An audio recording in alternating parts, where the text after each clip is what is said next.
परंतु त्या आईच्या प्रेमाला त्या सागराला सुद्धा अंतर आहे मला. अरे आपले आई वडील कसे मला कशावर आई वडील माझे थोर काय सांग त्यांचे उपकार. आई वडील माझे थोर काय सांग त्यांचे उपकार. आई वडील माझे थोर काय सांग त्यांचे उपकार. आई वडील माझे थोर काय सांग त्यांचे उपकार. किती असतो त्यांचा जीवनाच्या वाटेवरती किती असतो त्यांचा वाटेवरती किती असतो त्यांचा जीवनाच्या वाटेवरती किती असतो त्यांचा माझा सागर दिला तिने जीवनाचा.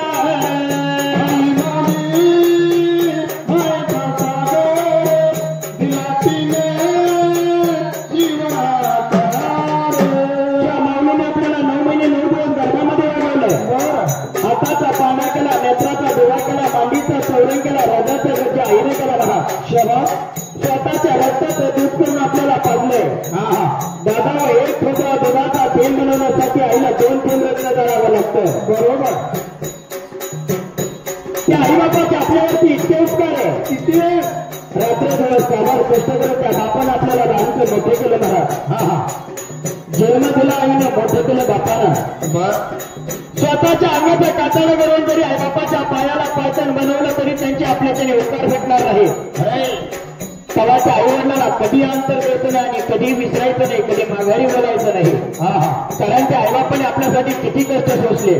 किती बरं रखरखत्या रानात त्या तळपत्या उन्हात रखरखत्या रानात त्या तळपत्या उन्हात रखरखत्या रानात त्या तळपत्या उन्हात रखरखत्या रानात त्या तळपत्या उन्हात राहिलीच माझ्यासाठी आहे तू कष्टाच्या घामात. राहिलीच माझ्यासाठी आहे तू कष्टाच्या घामात.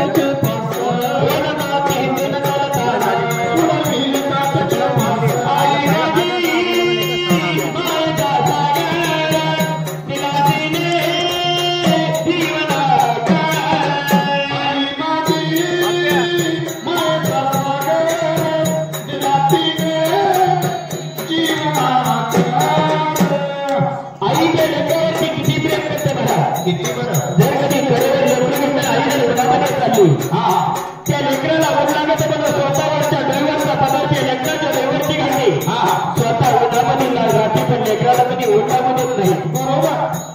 जर लेकरू मोठं असतं स्वतःच्या पायातलं पायता लेकराच्या पायामध्ये ती स्वतः हलवानी चालती तिला आई म्हणतात. बाबा दादा माऊडापासून स्वतः उपाशी राहते कधी लेकराला उपाशी डोकं देणार नाही.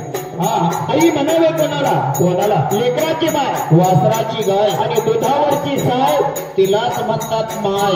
दादा दुधावर साई आली तुम्ही त्या दुधाला हात लावा तुमचा हात घालणार नाही. बरोबर. पण साई जर फुटली तर दुधाला जर हात लागला घोड आल्याशिवाय राहत नाही, हाताला चटके बसल्याशिवाय राहणार नाही.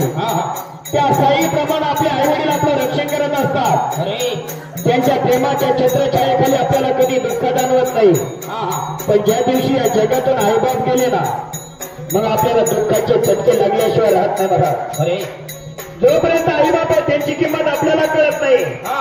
ज्या दिवशी या जगातून आईबाप गेले मग आपल्याला आईबापाची किंमत कळते. मला बरोबर. ज्याला आईची किंमत मला ज्याला आई नाही त्याला विचारा आईची किंमत काय असते.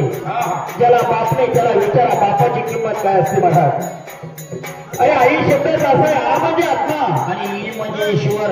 ईश्वर तोच आत्मा आणि आत्मा तोच ईश्वर. महाराज ज्यांनी ओळखला त्याच्या जीवनाचं कल्याण झालं. तेव्हा त्या लेकराच्या आईला काय म्हणतो आई तो कशी आहे आणि कशासारखी आहे. महाराज